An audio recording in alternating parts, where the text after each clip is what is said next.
All right, guys. Welcome to chapter 10. This will be the first unit in the first section, in unit 5. Unit 5 will be about 3.5 sections long, and then unit 6, which will be the last section, will be also 3.5 units long, or chapters long. And well, this is it, guys. You're in the home stretch. This is the 5th week. Yes, I'm recording this in the 4th week, so I'm a week ahead of you guys in terms of work, but you made it this far, guys. You turned in most of your work. Great. If not, please get everything turned into me by, I don't know, before the end of the 6th week, if possible. If you haven't turned anything in at this point, just get to it. If you don't turn anything in, I cannot help you guys. It is what it is, sadly. So let's get to it then. I'm going to mention this now, and I know I'm diverging a bit from the chapter 10 here, but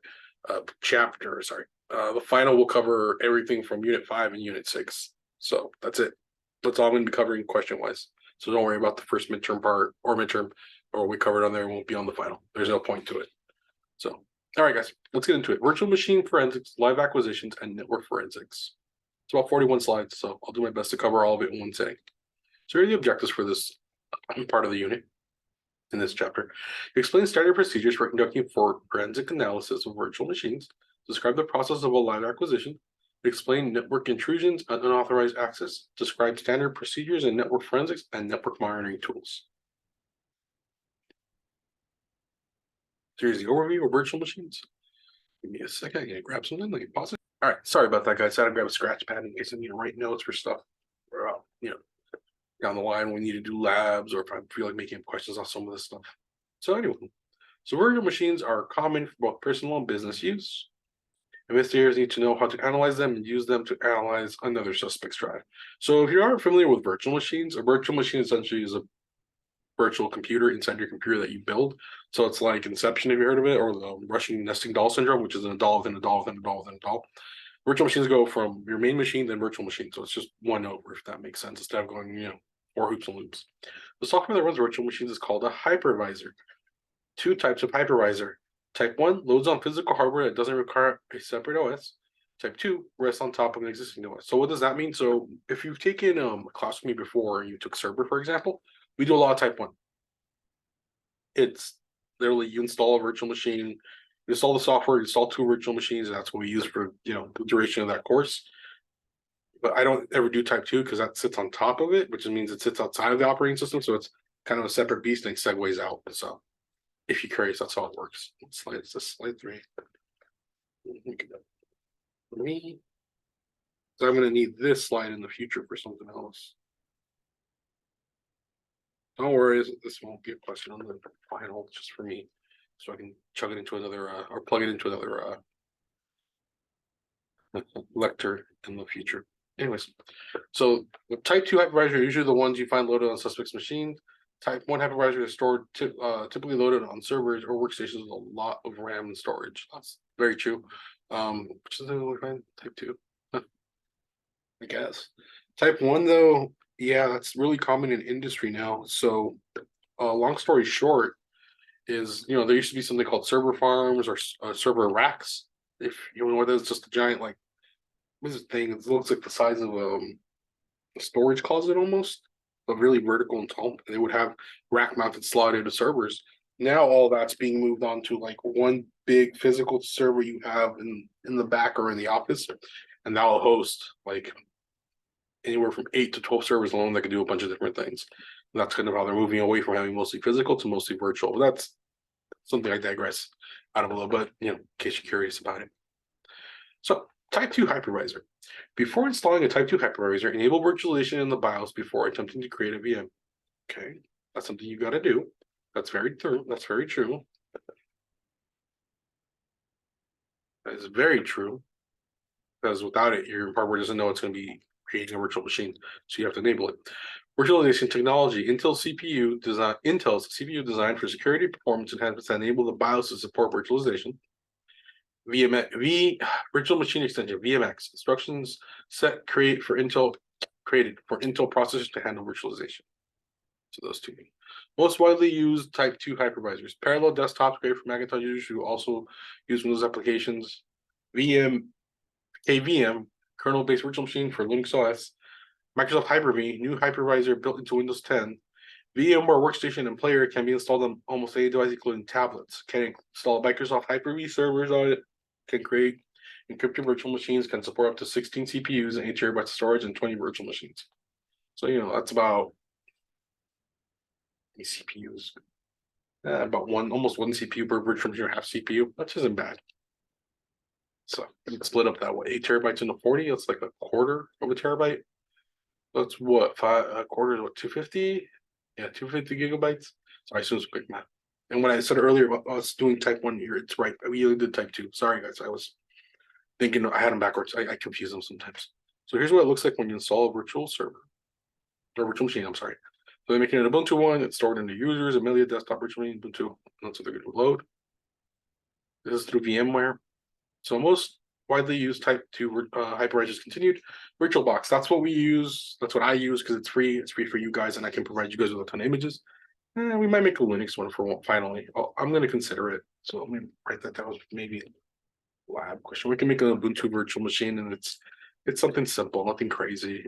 Maybe we'll do something with it. I know I haven't done it yet. I'm thinking about it because we have 2 weeks left. But I mean, Linux is really prevalent in industry in the sense it's private. It's used a lot more in government and stuff like that. But I don't want to sit down that rabbit hole because it can get very hectic very fast. So, anyways, VirtualBox supports all Windows and Linux OSs as well as Macintosh and Solaris. Solaris is more for some more server-side stuff too. That's more for like switches and networking and even ticketing for help desk sometimes. But Solaris kind of got phased out some time ago. Even though it's still around a little bit, it's not as popular as it used to be. I was also selecting types associated with other applications such as VMware, VMDK, and type, or the parallel hard drive. Parallels HDD type.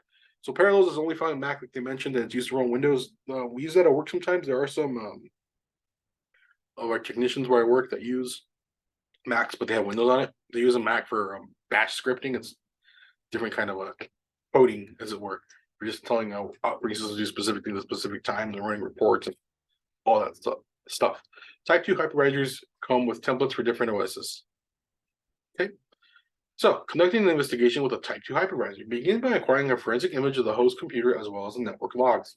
By linking the virtual machine's IP address to log files, you may determine what websites the VM accessed. To detect whether a VM is on a host computer, look at the users or documents folder in Windows or user directories in Linux. Check the host registry for clues that VMs have been installed or uninstalled. Existence of a virtual network adapter. That might be one of the biggest clues because for a virtual machine to connect to a network, you need to tell it to be set to what's called NAT, network authentication. It's been a while.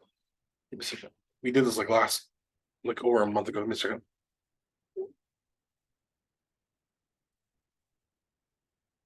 Network address translation. That's what it stands for. The other one was bridged.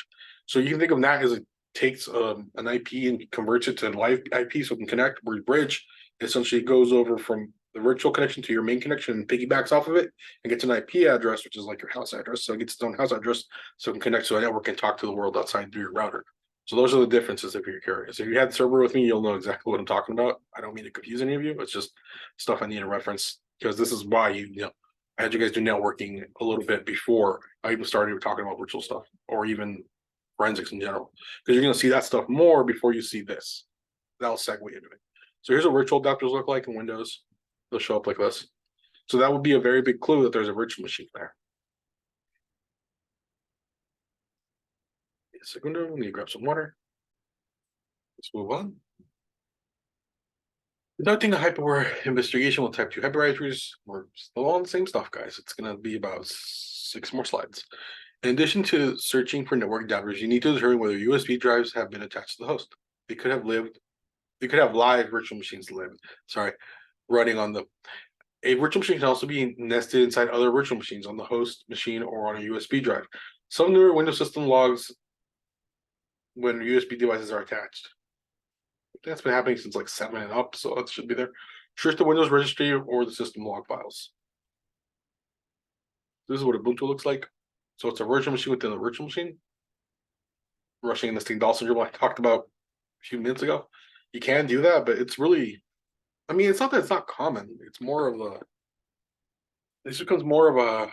Do you have enough resources to run it? So what if you have like a quad core machine and you only have 8 gigs of RAM? You can run one virtual machine pretty easy because you can dedicate 2 cores, half of your machine essentially, 2 cores and 4 gigs of RAM. It'll run fine, but you run another machine, so that's going to take another core and 2 gigs of RAM. I mean, if it's Linux, yeah, it'll run fine. But if you want to run Windows, that's very. I mean, you can't run anything past probably Windows XP at that point. I hope I'm making sense what I'm saying. It gets really taxing on the hardware. So going on, following here. So this is the way you would figure things out. Follow a consistent procedure. Image the host machine so you capture that image. Localize the virtualization software and VMs using information learned about file extension and network adapters. Through your investigation, you'll check what they have built in after you open the image and look at it. Oh, it says they have virtual adapter, but I can't find the image. We went to one of these flash drives they have. Let me copy it onto a portable hard drive or something and just scan all the content, see if I find an image of it. Export from the host machine all files associated with the virtual machine. Record the hash values of associated files. Open a VM as an image file in forensic software and create forensic image or mount the VM as a drive. I recommend you mount the VM as a drive first just to see what's in it before, or make the image then mount it so you can see what it's doing. After you copied it, obviously you're not going to do it with the original. Live acquisitions of VMs are often necessary. They include all snapshots which record the state of the virtual machine at a particular moment. Records only change in state, not a complete backup. Good to know. When acquiring an image of a virtual machine's file, snapshot might not be included. In this case, you have only the original virtual machine. Doing evacuation of virtual machines is important to make sure snapshots are incorporated. That's an activity. I'll think about it. Let me pause it for a second so I can look at it. Yeah, I'll look more into this later. So don't worry about this, guys. So other VM examination methods, FTK Imager, Magnet Axiom, and OS Register can mount VMs as external drives. When mounting a VM as a drive, you can make it behave more like a physical computer. Allows you to use the same standard extended procedure for static hard drives. Because remember, it's just a copy of, it's essentially just a machine within a machine, so it's still a computer. Air quotes. It still behaves like a regular computer, is what I'm trying to say. So that's why you can mount the image and look at it and sift through it like you would anything else. Make a copy of a VM's forensic image and open the copy while it's running. Start it as a live virtual machine so the forensic software can be used to search for clues. Yeah, that's essentially what I just said. There's another thing next for how you do that. Use forensic tools. Yeah. Oh, and stored USB drive. Oh, maybe that's slide 17. I'll go back and look at it later, guys. All right. So working with type 1 hypervisors, these are the bigger ones.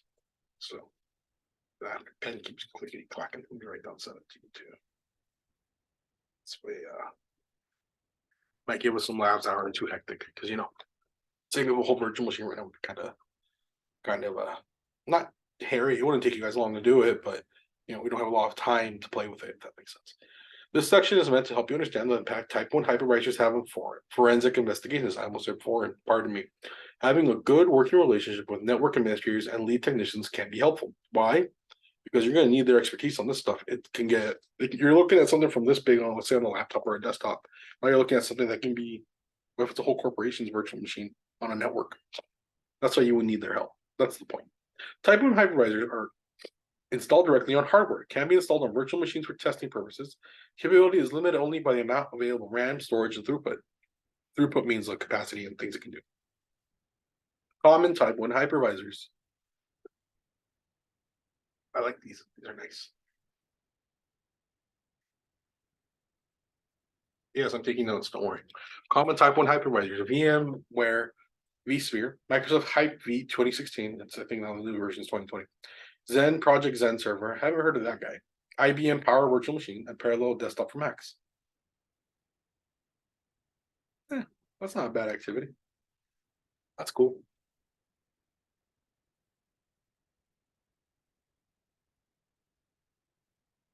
Maybe that could be allowed too. It wouldn't be a hard one. It's pretty simple. Anyways, live acquisitions are especially useful when you're dealing with active network intrusions or attacks. So this is more towards the cybersecurity aspect of things. I mean, networks get attacked every day. What if someone actually manages to get in? So if you make something that's called a honeypot, for instance, where you have this vulnerability, it looks like it's just a live machine and someone can just break into it, has all these kinds of rights that kind of lead to nowhere. You can capture their information and then use that information to report to the police, the FBI, whomever, because it's depending on the offense. on what they're trying to do, it's still a big issue if you get hacked, right? You got to reform the appropriate governing bodies, including management and all that jazz. But a honeypot is there to save your butt because it looks like it's real and sweet, and they'll go for it. So it's like a bear trap. So, live acquisition done before taking a system offline are also becoming a necessity. Attacks might leave footprints only in running processor RAM. Yeah, because let's say if you try to take live acquisition after it's restarted, the RAM gets dumped, the process gets dumped, you lose all of that stuff was there. That's the whole point of that. So that's actually, I'll be honest with you guys, this one will be on the midterm. That about live acquisition part right here on slide 20. On the final, sorry. That's actually a very good question. And yes, I am telling you this ahead of time so you get a free, I don't know how many points yet, maybe 8, because I might make this 32 questions. It's a final. I'm not trying to punish you, just it's a final. It's gotta be a little bit bigger than a midterm. Anyways, live acquisitions don't follow typical forensic procedures. Order of validity, OOV. How long a piece of information lasts on a system. Steps. Create or download a bootable forensic CD or USB drive. So a copy of that Windows version we mentioned a while ago, or even high-res boot CD. Something like that. Make sure you keep a log of all your actions. So write down everything you do, or type out everything you do as you do it. The network drive is ideal as a place to send the information you collect. So occupy network drive and copy it all over. Copy the physical memory. So you just dump the RAM, make a RAM dump, and make a log of it from the boot media onto your network drive, your storage device, whatever you're using. The next step varies depending on the incident you're investigating. Yeah, it just depends on what you're investigating. Be sure to get a forensic digital hash value of all the files you recovered during the live acquisition. At this point, if you can't tell, hashes are very important because you will have a known collection of good hashes. Like, okay, all these files should have to start with these hashes.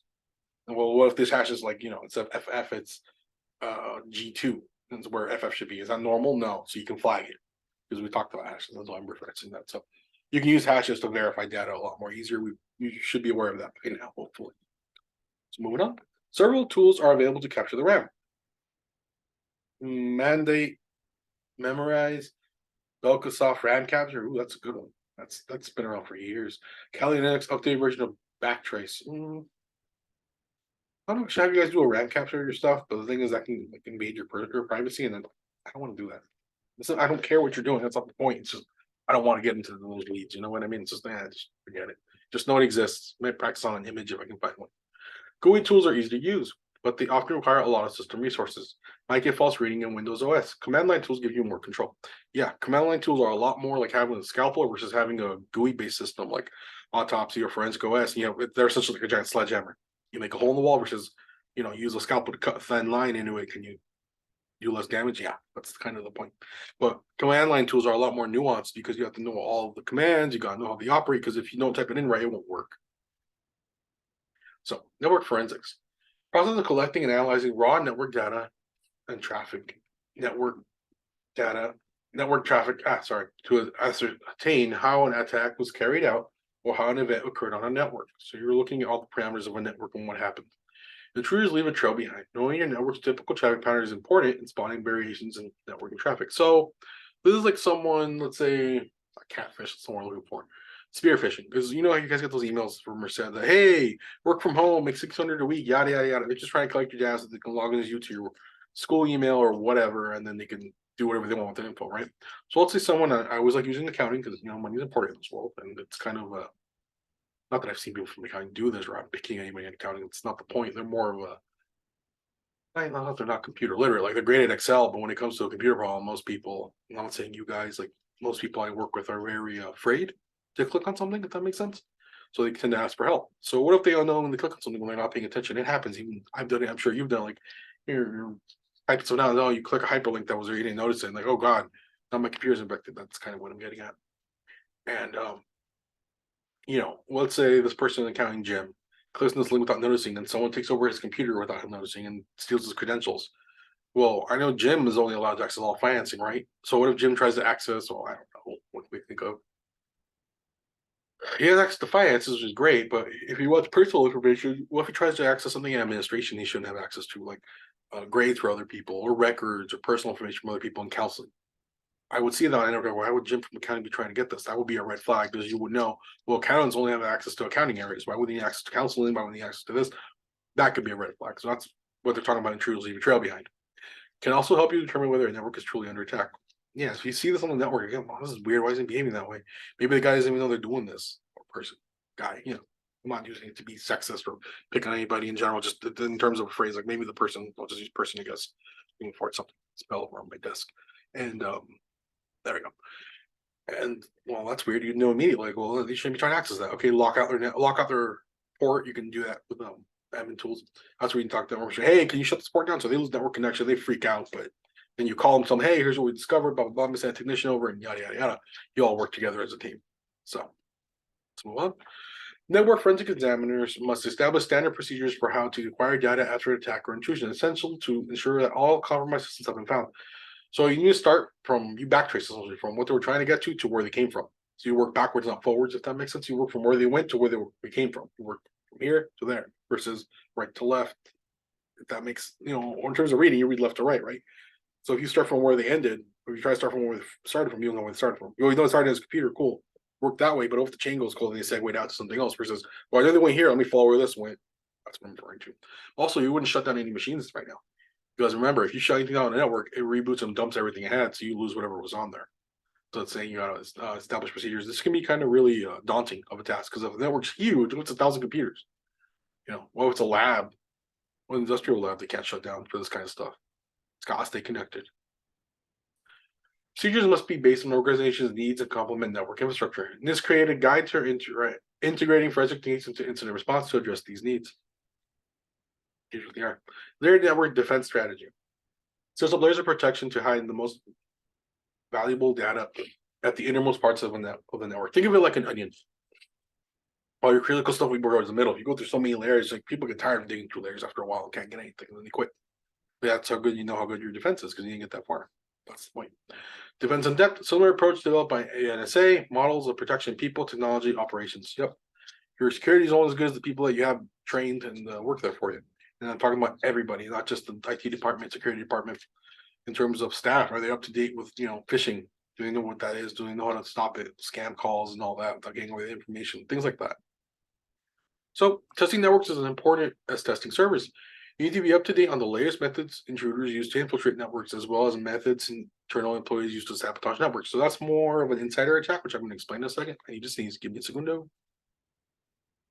Well, in order to test your network, you can, obviously hire a team to do that for you, whether it's red and blue team. You guys could be the blue team trying to defend your network from being attacked. You'll know the attacks. You won't necessarily know the attacks happening right away, but with start seeing suspicious activity, you'll play catch up in the sense that if you stop, congratulations, you passed the test. This is part of a security audit also.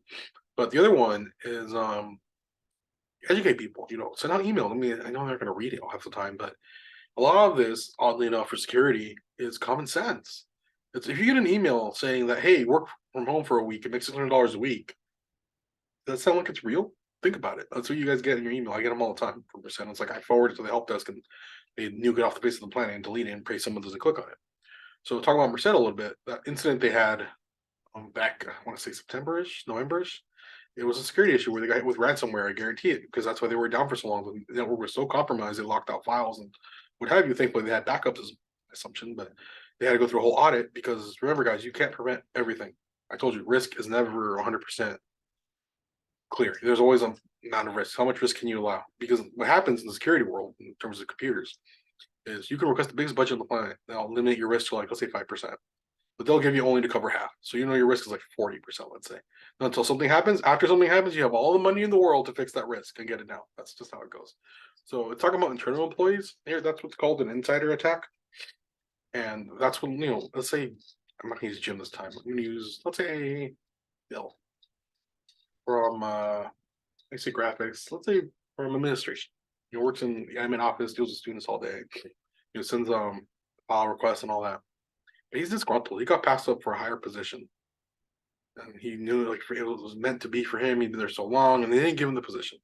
Well, he's disgruntled. He's going to quit. But, before he quits, he's going to mess up the network because he has access to student files and he deletes it. That's what's called an insider attack. That's what he was sabotaging the network.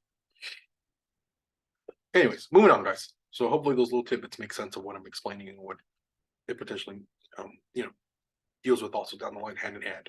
But that's why this is a forensic, something that's kind of a part of security and these two kind of, mingled together. Small companies of fewer than 10 employees often don't consider security precautions against internal threats necessarily. Yeah, the smaller the company, the more hats people wear. People tend to get tired and forget things. And I'm not picking at anybody in general. Small companies just sometimes they don't have the budget. Is also their thing. But until something happens, they'll have budget. I guarantee it.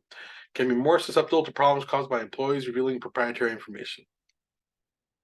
Network forensics can be a long, tedious process. Standard procedure that is often used always uses standard installation image for systems on a network. So you always go through the same steps of installing images across the network. Usually they're all what kind of image file? IMG files. So you'll know that much. Fix any vulnerability after an attack. That's just talked about that last slide. Attempt to retrieve all volatile data. Log. Sometimes they just erase it and it's gone if you don't have a backup. That's why backups are important.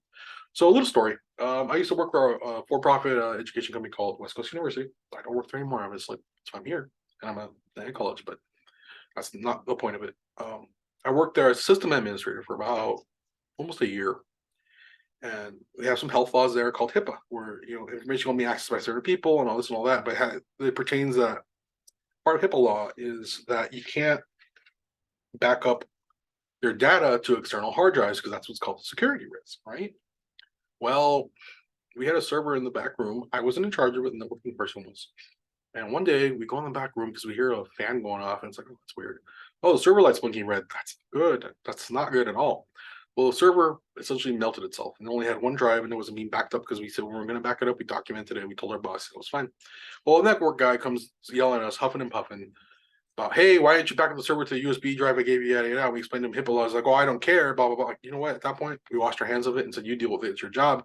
Try to push on us. Essentially, this guy was trying to break the law to cover his butt. But this is why you back things up. You back things up appropriately. You follow all law, regardless of what it is in terms of for your job. HIPAA laws state I can't do it that way. I'm not going to do it that way. And it's documented. If I do, it's a federal offense, technically, at that point. I don't want to be fined $10,000 for something I was told to do by my boss. That's up to them or the person that's in charge of that area. So, anyways, that's what it's referring to. Also, retrieving all volatile data, like it's gone. The hard drive melted itself. You can't do anything about it. But he didn't do the backups right, so you're screwed.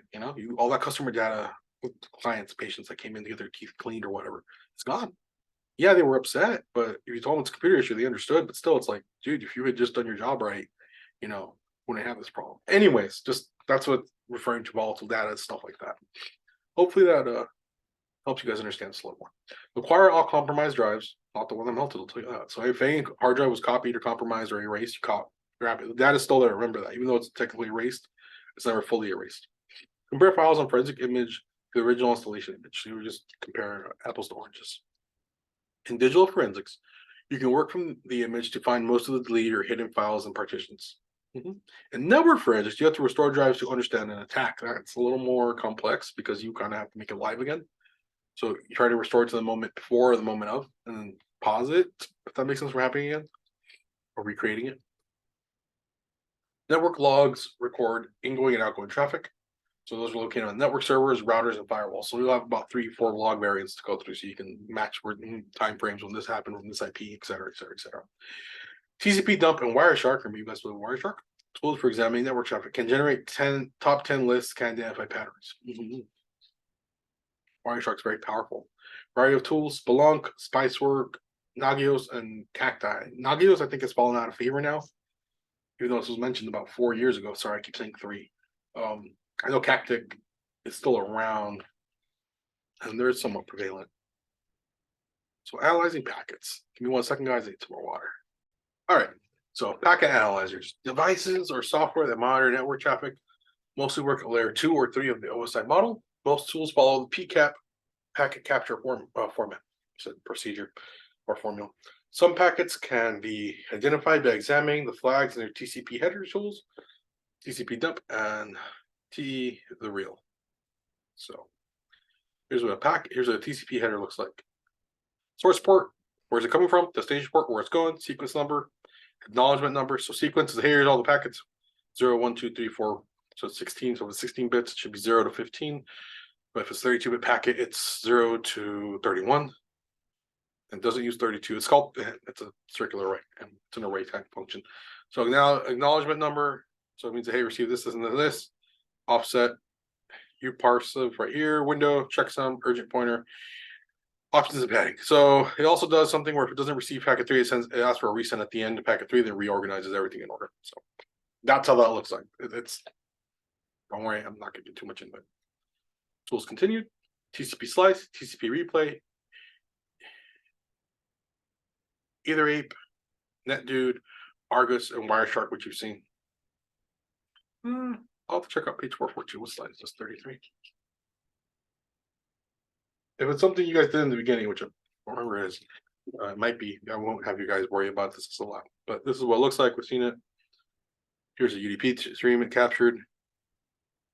So virtual switch is a little different from a physical switch. There's no spanning tree between virtual switches. What's a spanning tree? You're probably wondering. So on your network home, it has what's called a spanning tree, where it takes, if this node's 1 and this node's 4 in terms of values, in terms of how many jumps it has to go through, and the max value, let's say, is 12.